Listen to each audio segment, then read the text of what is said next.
नमस्कार साथियों, मैं अशोक कुमार लोचिब हिंदी की क्लास में आपका हार्दिक स्वागत करता हूं। मित्रों, हम लोग हिंदी में समास पढ़ रहे थे और समास में हमने अव्ययीभाव समास और तत्पुरुष समास को पढ़ लिया था। तत्पुरुष समास में भी हम जो कारक चिन्हों के आधार पर विभाजन होता है वो कारक चिन्हों के आधार पर विभाजन भी पढ़ लिया था। और उसके अलावा तत्पुरुष समास के जो अन्य भेद किए जाते हैं, जैसे अलुक तत्पुरुष समास, नए तत्पुरुष समास, उपपद तत्पुरुष समास, लुप्त पद तत्पुरुष समास, प्राधि तत्पुरुष समास, ये भी हमने पढ़ लिया था हमारी पिछली कक्षा में। आज जो हम पढ़ेंगे, आज का जो हमारा समास होगा वो होगा कर्मधारय समास। वो है कर्मधारय समास। कर्मधारय समास। देखो मित्रों, कर्मधारय जो समास है इसमें ध्यान रखना, एक तो उत्तर पद प्रधान होता है। कौन सा पद प्रधान होता है? उत्तर पद प्रधान होता है। यानी जो अर्थ ग्रहण किया जाता है वो उत्तर पद से अर्थ ग्रहण किया जाता है, पूर्व पद से कोई अर्थ ग्रहण नहीं होता है। अगर अकेला पूर्व पद वहां आ रहा है तो वो अपना कोई अर्थ नहीं देता है। जब तक उसके साथ में उत्तर पद का प्रयोग नहीं करेंगे तब तक वह अपना पूरा अर्थ नहीं देता है। जैसे मान लीजिए आपके सामने उदाहरण है नील गाय। आपके सामने उदाहरण है नील गाय। अब ये उदाहरण है नील गाय। देखो, नील गाय। अब यहां एक तो ये तो है पूर्व पद, ये तो है पूर्व पद, और गाय जो है ये है उत्तर पद। हमने पढ़ा कि कर्मधारय जो समास होता है इसमें उत्तर पद प्रधान होता है। कौन सा पद प्रधान होता है? उत्तर पद प्रधान होता है। यानी जैसे मैं यहां से, जैसे गाय शब्द मैंने हटा दिया, गाय शब्द मैंने हटा दिया, नील का कोई अर्थ नहीं है। गाय को मैंने हटाया, नील का कोई अर्थ नहीं है। और जैसे ही यहां मैंने गाय को रखा तो ये नील या नीला जो है ये भी अपना अर्थ देने लग गया।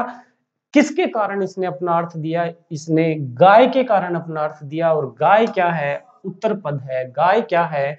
उत्तर पद है। जैसे और उदाहरण लेना चाहें हम तो जैसे महाजन, हमने उदाहरण देखा महाजन।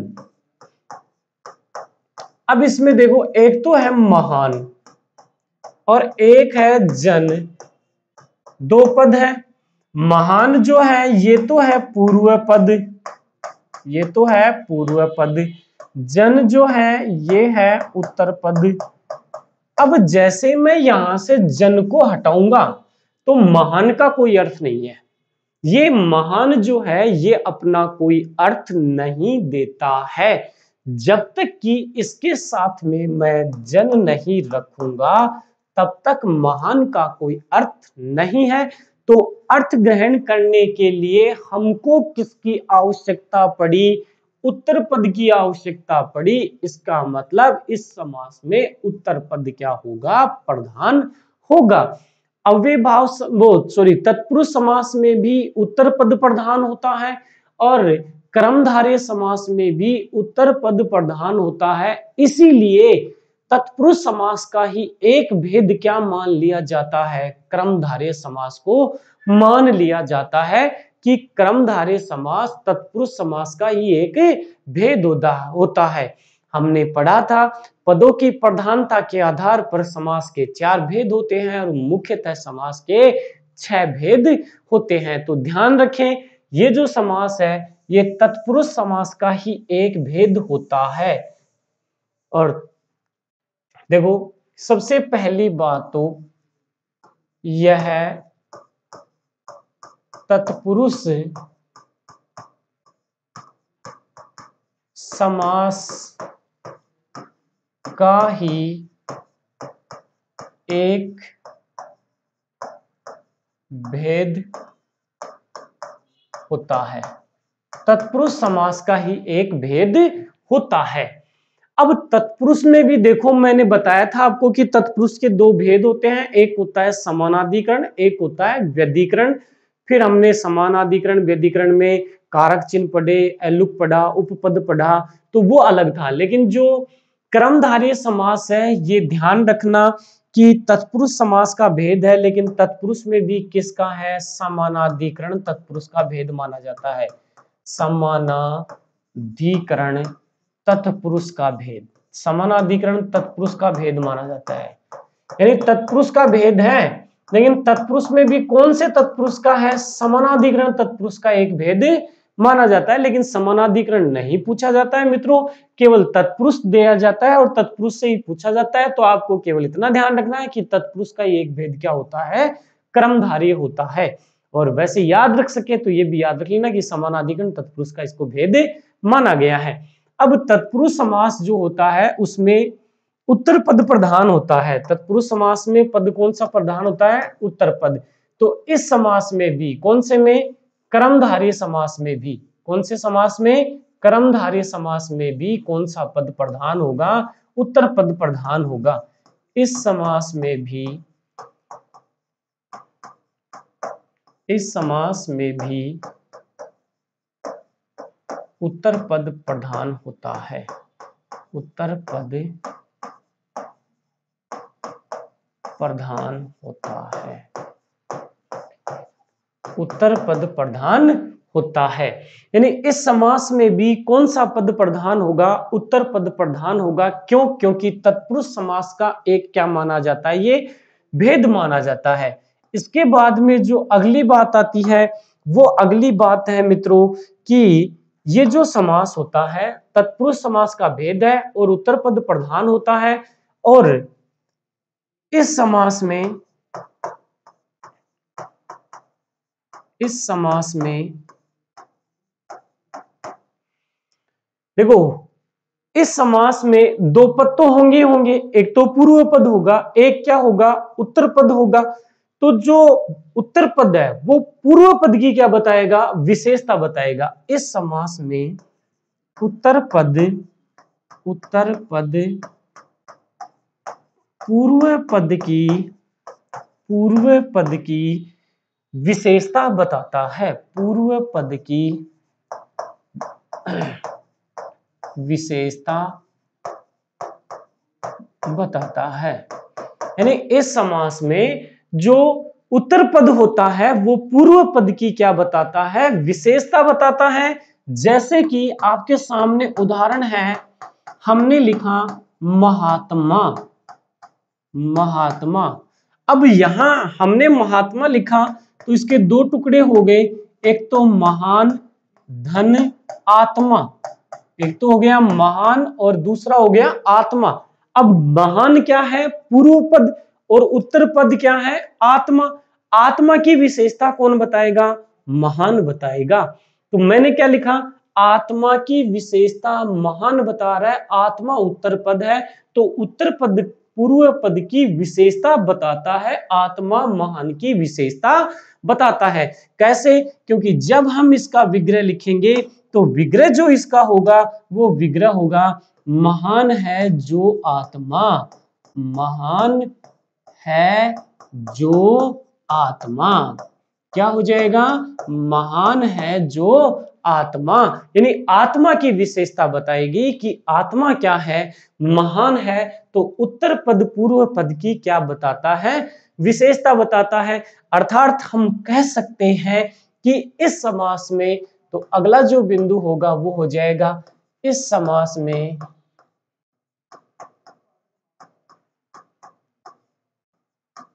एक पद विशेषण, एक पद विशेषण तो दूसरा पद, तो दूसरा पद विशेष्य। एक पद विशेषण तो दूसरा पद विशेष्य होता है। एक पद विशेषण होगा तो दूसरा क्या होगा, विशेष्य, क्योंकि विशेषता बता रहा है। और विशेषता किसकी बताई जाती है, विशेष्य शब्दों की बताई जाती है। ये हमने विशेषण में पढ़ लिया है कि विशेषण विशेषता बताने का काम करता है। किसकी विशेषता बताने का काम करता है, विशेष्य की विशेषता बताने का काम करता है। तो जब इसमें विशेषता बताई जा रही है एक पद की दूसरे पद के द्वारा, तो एक पद विशेषण होगा और दूसरा क्या होगा, विशेष्य होगा, या हम कह सकते हैं कि दूसरा पद कोई संज्ञा शब्द होगा। दूसरा पद क्या होगा, कोई संज्ञा शब्द होगा। अर्थात देखो, एक पद विशेषण तो दूसरा विशेषण है, यहां ये भी हो सकता है। इससे संबंधित चलो यहां एक आधा उदाहरण भी मैं आपके सामने प्रस्तुत कर देता हूं। जैसे हमारे सामने उदाहरण है, जैसे सज्जन, हमारे सामने उदाहरण है सज्जन। अब सज्जन जो है, इसके दो टुकड़े किए हमने, सत धन जन। मैंने कहा है आपको, जब तक संधि का सामासिक पद आ रहा है, जब तक संधि का नियम लागू हो रहा है, तब तक संधि का नियम लगाएंगे, और जब संधि का नियम लागू नहीं हो रहा है तभी आप संधि का नियम नहीं लगाएंगे, वरना संधि का नियम लगेगा इसमें। तो सत धन जन बन गया। अब जन क्या है, विशेष्य। जन क्या है, एक विशेष्य शब्द है या विशेष्य पद है। सत्य क्या है, विशेषण है। सत्य क्या है, विशेषण। अब जब हम इसका विग्रह करेंगे तो जो विग्रह होगा वो किसके अर्थ में होगा, विग्रह देखो मित्रों हो जाएगा, सत्य है जो जन। सत्य का अर्थ क्या हो गया, श्रेष्ठ। यानी जब इसका विग्रह करेंगे तो क्या होगा विग्रह, सत्य है जो जन। सत्य है जो जन, यानी श्रेष्ठ है जो जन। सत्य का अर्थ क्या लिया गया, श्रेष्ठ लिया गया। श्रेष्ठ है जो जन। जन क्या है, विशेष्य लोग होता है जन का अर्थ, और सत्य का अर्थ हो गया श्रेष्ठ। श्रेष्ठ हो गया विशेषण, और जन क्या हो गया, विशेष्य। तो सत्य है जो जन, देख लो, एक पद विशेषण सत्य विशेषण हो गया, दूसरा पद विशेष्य जन क्या हो गया, विशेष्य हो गया। अब हम इसमें कह सकते हैं, इस समास का विग्रह करने पर, इस समास का विग्रह करने पर, विग्रह करने पर दोनों पदों के मध्य, दोनों पदों के मध्य, दोनों पदों के मध्य है जो का प्रयोग करते हैं। है जो का प्रयोग करते हैं। किसका प्रयोग करेंगे, हर जो का प्रयोग करते हैं। जैसे कि आपके सामने उदाहरण है, और उदाहरण के द्वारा इसको समझें। जैसे आपके सामने लिखा हुआ है, अभी मैंने सज्जन का उदाहरण दिया था, अभी मैं आपके सामने जैसे उदाहरण दे रहा हूं महोत्सव। मैंने उदाहरण लिखा आपके सामने महोत्सव। अब मैंने कहा था संधि हो रही है तो संधि करेंगे, महान धन उत्सव। महान धन उत्सव। उत्सव क्या है, विशेष्य। उत्सव क्या है, विशेष्य। और महान क्या है, विशेषण। महान क्या है, विशेषण। पहली लाइन क्लियर होगी, एक पद विशेषण तो दूसरा विशेष्य, महान विशेषण तो विशेष्य, उत्सव क्या हो गया, विशेष्य। फिर दूसरी लाइन में लिखा, इस समास का विग्रह करने पर दोनों पदों के मध्य है जो आता है। तो जब इसका विग्रह हम कर रहे हैं तो महान लिखेंगे और उत्सव लिखेंगे, और दोनों पदों के बीच में है जो लगा देंगे, महान है जो उत्सव। ये क्या हो गया, इसका विग्रह हो गया। क्या हो गया, विग्रह हो गया। अब इसमें एक और आता है, एक पद उपमान तो दूसरा पद क्या होता है, विशेष्य होता है, वो उपमेय होता है। विशेषण या विशेष्य हो सकता है, उपमान या उपमेय हो सकता है। तो इस समास में एक पद उपमान, अगला बिंदु क्या होगा, इस समास में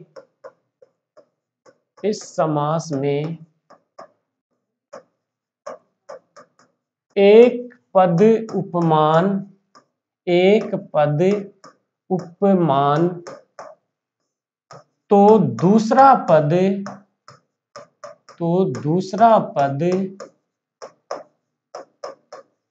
उपमेय होता है।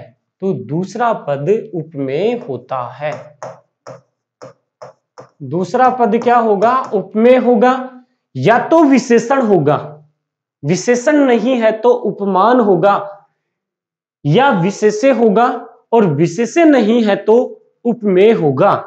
यानी या तो विशेषण और विशेषण नहीं है तो उपमान, या विशेष्य और विशेष्य नहीं है तो उपमेय, विशेष्य नहीं है तो उपमेय होगा। जैसे कि हमारे सामने उदाहरण है, हम उदाहरण के द्वारा इसको समझने की कोशिश करते हैं। और हमारे सामने उदाहरण है, जैसे हमने उदाहरण लिया ज्वालामुखी।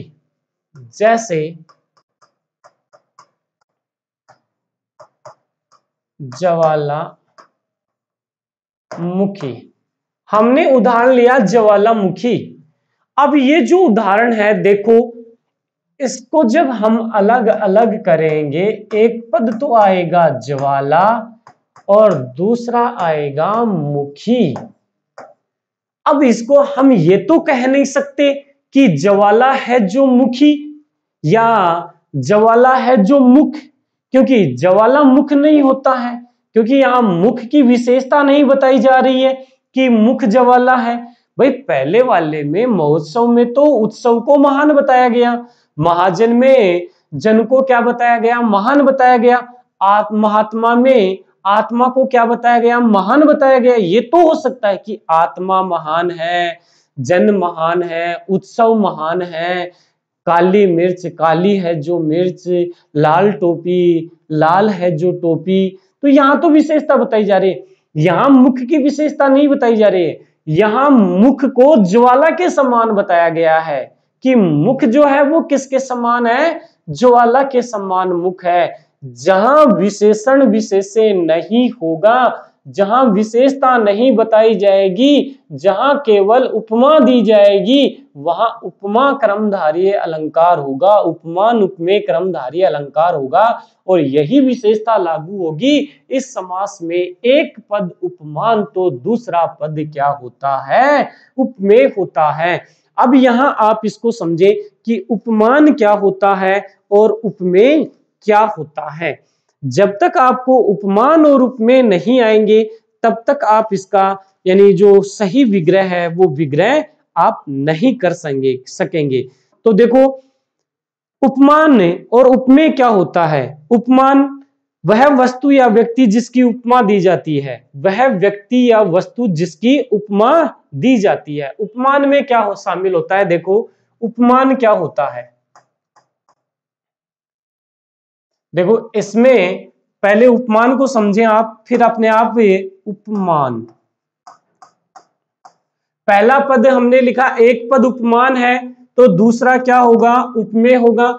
अब हमें ये पता होना चाहिए कि उपमान क्या होता है और उपमेय क्या होता है। उपमान में क्या होगा, वह वस्तु या व्यक्ति जिसकी उपमा दी जाती है, वह व्यक्ति या वस्तु, वह व्यक्ति या वस्तु जिसकी उपमा दी जाती है, जिसकी उपमा दी जाती है, जिसकी उपमा दी जाती है, ये तो होगा उपमान। यानी वह व्यक्ति या वस्तु जिसकी क्या दी जाती है, उपमा दी जाती है, वो तो क्या कहलाएगा, उपमान। और उपमेय में क्या होगा, वह वस्तु या व्यक्ति जिसकी उपमा दी जाती है, वह व्यक्ति या वस्तु जिसकी उपमा दी जाती है, वह व्यक्ति या वस्तु जिसकी उपमा दी जाती है, जिसकी क्या दी जा रही है, उपमा दी जा रही है, वो उपमान। और वह वस्तु या व्यक्ति जिसको उपमा दी जाती है, जिसको क्या दी जाती है, उपमा दी जाती है, वो क्या होगा, उपमेय होगा। तो देखो उपमेय में क्या आएगा, उपमेय में आएगा वह व्यक्ति या वस्तु, वह व्यक्ति या वस्तु जिसकी उपमा दी जाती है वो उपमान। वह व्यक्ति या वस्तु जिसकी उपमा दी जाती है वह तो उपमान होगा। और जिसको उपमा दी जाती है, वह व्यक्ति या वस्तु जिसको उपमा दी जाती है, या वस्तु जिसको उपमा दी जाती है, उपमा दी जाती है, वह क्या होगा, उपमा दी जाती है, वह क्या होगा, उपमेय होगा। अब आपके सामने उदाहरण है ज्वालामुखी। आपको ये देखना है उपमान क्या है और उपमेय क्या है। उपमान में हमने क्या लिखा, वह व्यक्ति या वस्तु जिसकी उपमा दी जाती है, जिसकी उपमा दी जाती है। तो यहां मुख को किसकी उपमा दी गई, ज्वाला की उपमा दी गई। भाई वह व्यक्ति या वस्तु जिसकी उपमा दी जाती है, जिसकी क्या दी जा रही है, उपमा दी जा रही है। उपमेय में वह व्यक्ति या वस्तु जिसको उपमा दी जाती है, जिसको क्या दी जाती है, उपमा दी जाती है। देखो दोनों को ध्यान से समझें, इसमें जिसकी और जिसको का ही क्या है, अंतर है। जिसकी और जिसको का ही क्या है, अंतर है। पीतंबर यानी पीतांबर, तो पीला अंबर है जो, भाई वस्त्र की विशेषता बताई गई है तो कि वस्त्र क्या है, पीला है। अब यहां देखो कि जो पीत है, जो अंबर में जो पीत है वो पीत, भाई उपमा, जिसकी उपमा दी गई है, जिसकी उपमा दी जाती है, तो उपमान में वो आता है। तो उपमान में क्या होगा, पीत होगा, क्योंकि उपमा दी जा रही है, इसको ही उपमा दी जा रही है, किसकी, वस्त्र की। तो यहां ध्यान दें कि उपमा जो है वो ज्वालामुखी होगा। क्यों, क्योंकि वह व्यक्ति या वस्तु जिसकी उपमा दी जाती है, जिसकी उपमा दी जाती है। यहां उपमा किसकी दी जा रही है, ज्वाला की उपमा दी जा रही है। और वह व्यक्ति या वस्तु जिसको उपमा दी जाती है, मुख को यानी क्या दिया जा रहा है, उपमा दी जा रही है, किसकी, ज्वाला की। मुख को तो उपमा दी जा रही है, किसकी दी जा रही है, ज्वाला की। तो यहां जो मुख होगा वो ध्यान रखें, मुख क्या होगा, उपमान। मुख क्या होगा, उपमान। और मुखी क्या होगा, उपमेय। मुखी क्या होगा, उपमेय। अब देखो आप, उपमान में हमने शामिल किया वह व्यक्ति या वस्तु जिसकी उपमा दी जाती है। अरे जिसकी उपमा दी जाती है, तो ज्वालामुखी की उपमा दी जा रही है, तो ज्वालामुखी क्या हो गया, उपमान हो गया।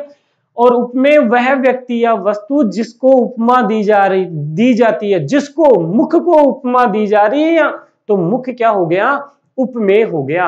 अब यहां इसका विग्रह करें, कि विग्रह कैसे करेंगे। यहां ध्यान रखें, जब भी उपमान और उपमेय होगा तब हम दोनों पदों के बीच में क्या लगाएंगे, के समान लगा देंगे। ज्वाला के समान मुख वाली या ज्वाला के समान मुख वाला। तो यहां जब इसका विग्रह करेंगे तो विग्रह क्या हो जाएगा, ज्वाला के समान मुख। ज्वाला के समान मुख यानी मुखी है, उसका अर्थ क्या हुआ, मुखी का अर्थ मुख हो गया।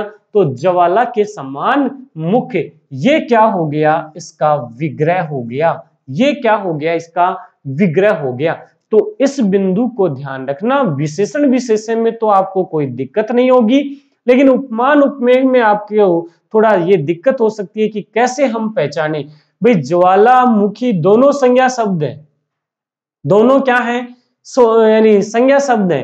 अब जहां दोनों संज्ञा शब्द आ रहे हैं, लेकिन एक को क्या दी जा रही है, उपमा दी जा रही है, कि मुख की विशेषता नहीं बताई जाए, लाल मुख, लाल है जो मुख, लेकिन ज्वाला के समान बताया जा रहा है मुख को। जहां के समान बताया जाता है वो उपमान और क्या होता है, उपमेय होता है। जैसे और उदाहरण के द्वारा आप इसको समझ सकते हैं। कैसे उदाहरण के द्वारा समझ सकते हैं, जैसे हमारे सामने उदाहरण है कि हमने उदाहरण लिया प्राण प्रिय। हमने उदाहरण लिया, देखो प्राण प्रिय। चलो यहां लिखता हूं मैं उदाहरण अगला, जैसे में प्राण प्रिय, उदाहरण है प्राण प्रिय। अब यहां दो पद हैं, एक तो प्राण है और दूसरा प्रिय है। अब प्राण और प्रिय, भाई प्राणों की विशेषता थोड़ी बताई गई है, यहां प्राणों को क्या बताया गया है, प्रिय बताया गया, यानी प्राण प्रिय यानी प्राणों के समान बताया गया है। किसी को हम बोलते हैं कि वो मुझे प्राणों से प्यारा है। अब प्राणों से प्यारा है तो उसकी विशेषता के लिए थोड़ी बता रहे हैं, आप उसको उपमा दे रहे हैं कि भाई वो मेरे को मेरे प्राणों से भी प्यारा है। आप उसको एक विशेष बता रहे हैं, उसको एक उपमा दे रहे हैं कि वो मेरे प्राणों से भी प्यारा है, मेरे प्राणों के समान है वो, तभी तो वो प्राण प्रिय होगा। तो यहां अब देखो उपमान क्या है और उपमेय क्या है। वह व्यक्ति या वस्तु जिसकी उपमा दी जाती है, मुख को ज्वाला की उपमा दी गई, यहां प्रिय को प्राण की उपमा दी जा रही है, तो प्राण क्या हो जाएगा, उपमान, और प्रिय क्या हो जाएगा, उपमेय हो जाएगा। तो जब इसका विग्रह करेंगे तो क्या हो जाएगा, प्राणों के समान प्रिय, प्राणों के समान प्रिय, या ऐसे भी कर सकते हैं प्राणों के समान प्रिय है जो, प्राणों के समान प्रिय है जो, या प्राणों के समान प्रिय, दोनों में से कोई सा भी करें, दोनों क्या है, सही है। जैसे तुषार धवल, तुषार धवल। अब तुषार धवल, देखो तुषार धवल लिखूं, चलो आगे लिखता हूं इस उदाहरण को मैं आपको समझाने के लिए। तुषार धवल,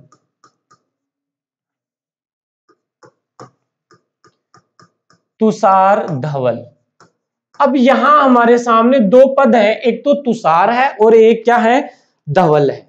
अब यहां जो तुषार है ये तो पूर्व पद है, ये तो पूर्व पद है। अब यहां इसका अर्थ भी हमको ध्यान होना चाहिए। तुषार किसको कहते हैं, बर्फ को कहते हैं। धवल जो है वो क्या है, उत्तर पद है। धवल क्या है, उत्तर पद है। और उत्तर पद धवल का विशेषता क्या होगी, सफेद। धवल का अर्थ क्या होता है, सफेद होता है। अब यहां देखो बर्फ को सफेद, बर्फ तो सफेद होती है, यानी तुषार धवल, तुषार के समान धवल क्या होगा, तुषार के समान धवल, यानी बर्फ के समान धवल, यानी बर्फ के समान सफेद। यहाँ बर्फ, भाई बर्फ तो सफेद होती है, ऐसे बोलता है सफेद बर्फ, तो सफेद है जो बर्फ, वो तो विशेषता होती। लेकिन तुषार धवल यानी सफेद को किसके समान बताया गया, बर्फ के समान बताया गया। सफेद को बर्फ की क्या दी गई, उपमा दी गई कि सफेद है वो, लेकिन किसके समान सफेद है, बर्फ के समान सफेद है। विशेषता नहीं बताई जा रही है, ध्यान दें, विशेषता नहीं बताई जा रही है। सफेद बर्फ वो विशेषता है, वो विशेषण विशेषे वाला पद है, लेकिन यहां समानता बताई जा रही है। जहां समानता बताई जाएगी वहां कर्मधारय समास होगा। तो इसका विग्रह क्या हो जाएगा, तुषार के समान, तुषार के समान है जो धवल, तुषार के समान है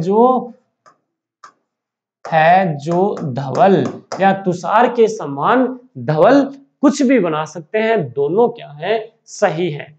ये तो थी कर्मधारय समास की प्रारंभिक जानकारी कि कर्मधारय समास किन किन पदों में होता है। इससे संबंधित एक और बात है मित्रों कि कर्मधारय जो समास है, दोनों पद भी विशेषण हो सकते हैं, दोनों पद भी क्या हो सकते हैं, विशेषण हो सकते हैं। दोनों पद विशेषण कैसे हो सकते हैं, दोनों पद उपमान भी हो सकते हैं, दोनों पद विशेषण भी हो सकते हैं। तो उसको तो बोल दिया जाता है कि उभय पद विशेषण, और उपमान वाले को बोल दिया जाता है उपमानोत्तर विशेषण। लेकिन उपमानोत्तर नहीं, उभय पद विशेषण ही चलता है। जैसे खट्टा मीठा, यहाँ खट्टा भी विशेषण है और मीठा भी क्या है, विशेषण है। तो खट्टा है जो, मीठा है जो, सुख दुख, सुख भी विशेषण है, दुख भी विशेषण है, सुख है जो, दुख है जो। इसके अलावा और उदाहरण ले, लाल सुर्ख, अब सुर्ख भी विशेषण, लाल भी सुर्ख, तो अत्यंत लाल, ये होता है उपमा या उभय पद विशेषण। अभी आगे इसको भेदों में भी हम पढ़ेंगे। तो अब जो कर्मधारय समास है, कर्मधारय समास,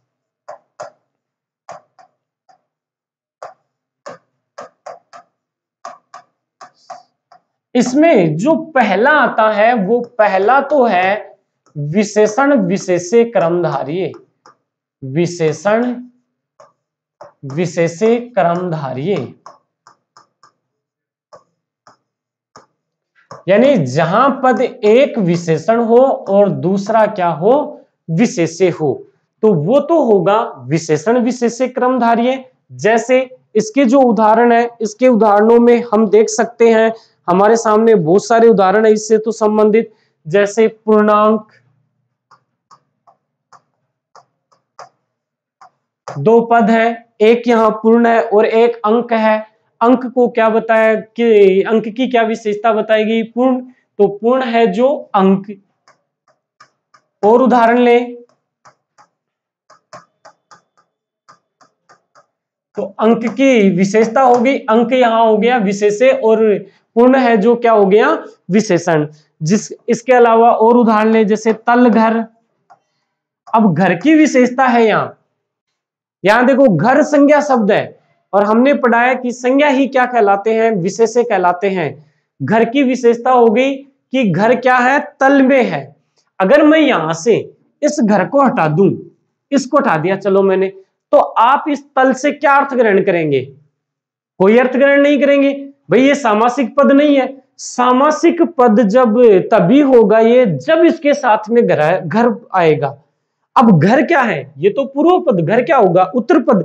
अर्थ आपने किससे ग्रहण किया? उत्तर पद से अर्थ ग्रहण किया, इसलिए इसमें क्या माना जाता है? उत्तर पद प्रधान माना जाता है। तो क्या हो जाएगा विग्रह? तल में है जो घर, तल में है जो घर, यानी तल का अर्थ क्या हो गया? नीचे। और नीचे क्या होता है? एक विशेषण शब्द होता है। इसके अलावा और उदाहरण ले महाराजा। भाई महाराजा, महान है जो राजा। राजा की विशेषता हो गई कि राजा कैसा है? महान है, तो उसे क्या कहा गया? महाराजा कहा गया। तो विग्रह हो जाएगा इसका महान है जो राजा, महान है जो राजा। ये इसका क्या हो गया? विग्रह हो गया। और देखना चाहें जैसे भला मानुष। भला है जो मानुष यानी भला है जो मनुष्य। मनुष्य की विशेषता क्या होगी? कि मनुष्य कैसा है? भला है। और उदाहरण देखना चाहें तो जैसे मीनाक्षी। अब मीनाक्षी यहां मीन है जो नहीं होगा, ये ध्यान रखना। इसमें अक्षियों को मछली के समान बताया गया है, आंखों की विशेषता नहीं बताई गई है कि उसकी आंखें मछली के जैसी हैं। आंखों की विशेषता नहीं है। मीनाक्षी, अक्षी भी एक संज्ञा शब्द है और मीन भी क्या है? एक मछली भी एक संज्ञा शब्द है। दोनों संज्ञा आ रहे हैं, लेकिन एक वहां क्या दी जा रही है? उपमा दी जा रही है, तो वो यहां शामिल नहीं होगा विशेषण विशेष्य में। तो ये ध्यान रखें। जैसे मैंने बोला कि महामाते, महामाते, देखो उदाहरण है महामाते, महामाते।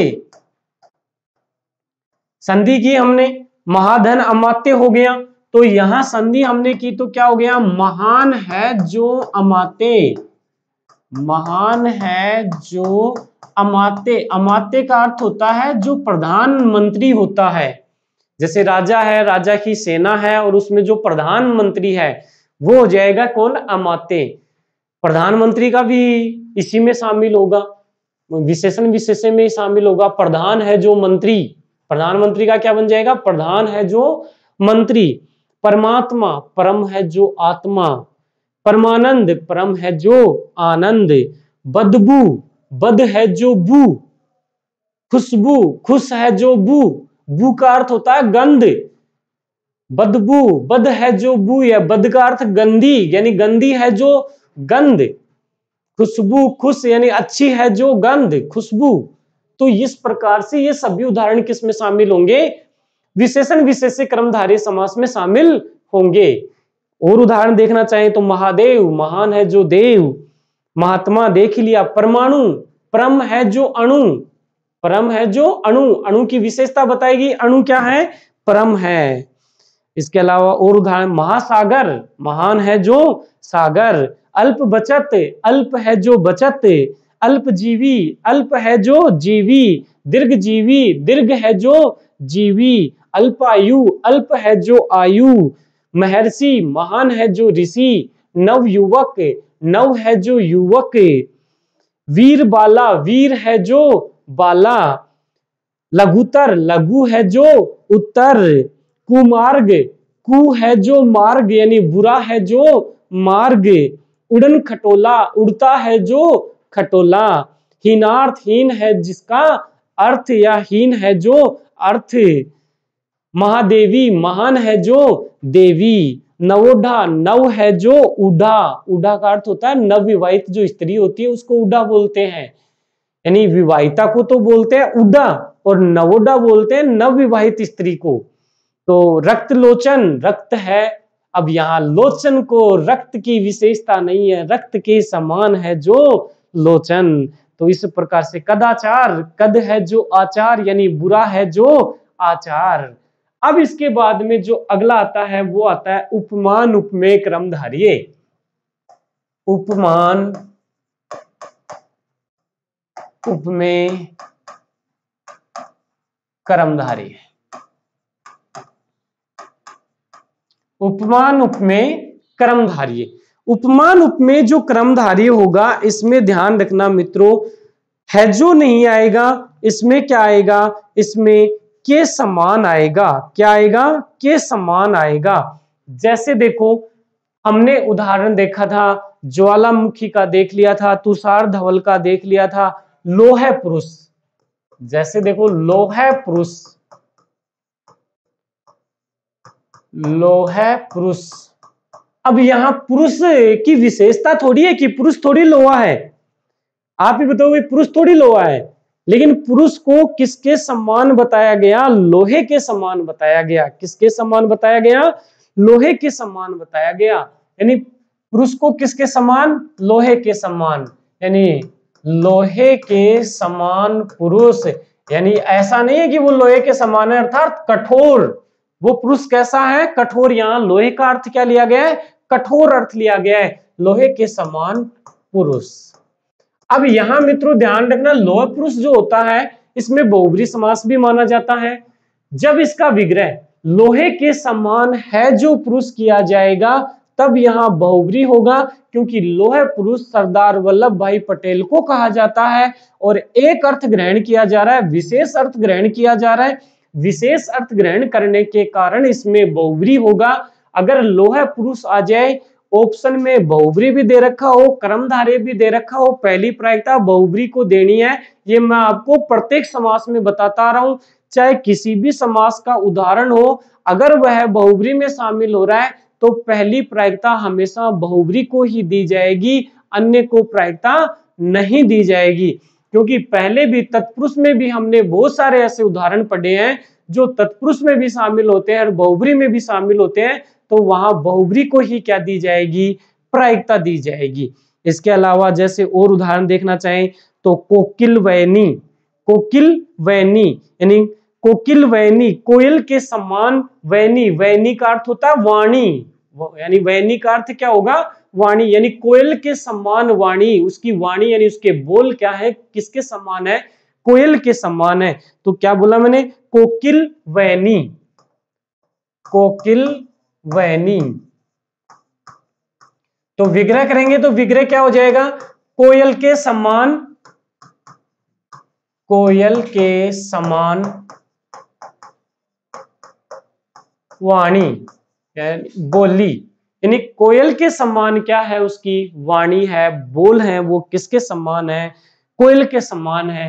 जैसे कमल नयन, कमल नयन, तो क्या हो जाएगा, कमल के समान, कमल के समान नयन, कमल के समान नयन क्या हो गया, कोकिल वैनी का तो कोयल के समान वाणी, कमल नयन का हो गया कमल के समान नयन। जैसे वचनामृत, अब वहां देखो उपमान उपमेय में कई बार क्या होता है कि जैसे वचनामृत, उपमान उपमेय में रूपी लगाकर भी विग्रह कर दिया जाता है कि अब यहां अमृत रूपी वचन, अब इसका विग्रह करेंगे तो विग्रह क्या होगा, अमृत रूपी, अमृत रूपी वचन, अमृत रूपी वचन, अमृत रूपी। जहां रूपक अलंकार होता है, जहां उपमा नहीं दी जाती है, उपमा न देकर उस उपमा को आरोपित किया जाता है, उसके ऊपर जब आरोपित किया जाता है तो आरोपित करने के अर्थ में रूपक अलंकार होता है। तो रूपक अलंकार के जितने भी उदाहरण होंगे उनमें भी क्रमधार्य समास माना जाएगा, उदाहरण आपके सामने है वचनामृत, अमृत रूपी वचन, विद्याधन, विद्याधन में भी रूपी लगाएंगे। इसके अलावा और देखना चाहें देह लता, लता रूपी देह, कीर्ति लता, लता रूपी कीर्ति, वचनामृत हो गया। शोकानल, अनल रूपी शोक, शोकानल, अनल रूपी शोक, शोकानल का क्या हो जाएगा अनल रूपी शोक, अनल रूपी शोक। अब यहां ध्यान दे, इसको रूपक क्रमधारी भी बोल देते हैं, यानी यहां जो है इसको क्या बोल देते हैं रूपक क्रमधारिये, रूपक क्रमधारिये भी बोल देते हैं। क्यों बोल देते हैं? क्योंकि यहां उसके समान न बताकर उसके ऊपर आरोपित किया जा रहा है, और जहां आरोपित किया जाता है वहां क्या होता है रूपक क्रमधारी होता है। अब एक अंतिम है क्रमधारी में उभय पद विशेषण, यानी जहां दोनों पद क्या हो विशेषण। क्या है अंतिम? उभय पद विशेषण, उभय पद विशेषण, या इसको बोलते हैं उभय पद क्रमधारय समास, या इसको क्या बोलते हैं उभय पद क्रमधारय समास, उभय पद क्रमधारय समास, यानी जहां दोनों पद क्या होंगे विशेषण होंगे। जैसे कि दोनों पद विशेषण कैसे आ जाएंगे, हमारे सामने है सुख दुख, हमारे सामने आ गया सुख दुख, तो यहां देखो सुख और दुख भी होता है, क्योंकि दोनों एक दूसरे के विलोम है, और विलोम वाले उदाहरणों में हमने पढ़ा है कि द्वंद्व समास होता है, लेकिन इनमें क्रमधारय समास भी होता है। और जब दोनों आ जाएंगे तब किसको प्रायिकता दी जाएगी, यानी क्रमधारय को प्रायिकता दी जाएगी या द्वंद्व को प्रायिकता दी जाएगी। जहां दोनों पद विशेषण आएंगे प्रायिकता किसको होगी क्रमधारय को, क्योंकि यहाँ दोनों पद क्या आ रहे हैं विशेषण आ रहे हैं। तो क्या हो जाएगा सुख है जो दुख है जो, यानी सुख है जो, सुख है जो, दुख है जो, ये ध्यान रखना भाई। इसके अलावा शीतोष्ण, शीत है जो उष्ण है जो, शीतोष्ण का क्या बन जाएगा शीतोष्ण, शीतोष्ण का हो जाएगा शीत है जो उष्ण है जो, उष्ण है जो। खट्टा मीठा, खट्टा है जो मीठा है जो। लाल सुर्ख अत्यंत लाल, लाल सुर्ख का क्या होगा अत्यंत लाल हो जाएगा। इसके अलावा और उदाहरण देखा है मोटा ताजा, मोटा ताजा, तो मोटा ताजा का जब विग्रह करेंगे तो क्या हो जाएगा मोटा है जो ताजा है जो, विग्रह करेंगे क्या हो जाएगा मोटा है जो ताजा है जो, ताजा है जो, ये इसका क्या हो जाएगा विग्रह हो जाएगा। और उदाहरण देखें जैसे पीला जर्द, अत्यंत पीला भी कह सकते हैं, या इसको ये भी कह सकते जो पीला है जो जर्द है जो, अर्थात अत्यंत पीला, अर्थात अत्यंत पीला। भला बुरा, भला है जो बुरा है जो, भाई भला बुरा दोनों ही क्या है विशेषण है पद, भला बुरा में दोनों ही पद क्या है विशेषण है, और जब दोनों ही पद विशेषण है तो क्या हो जाएगा भला है जो बुरा है जो, भला है जो बुरा है जो। तो ये इस प्रकार से इस क्रमधारय समास का क्या होता है विग्रह होता है, और ये क्रमधारय समास हमारा पूरा होता है। तो मित्रों मिलते हैं अगली क्लास में, धन्यवाद।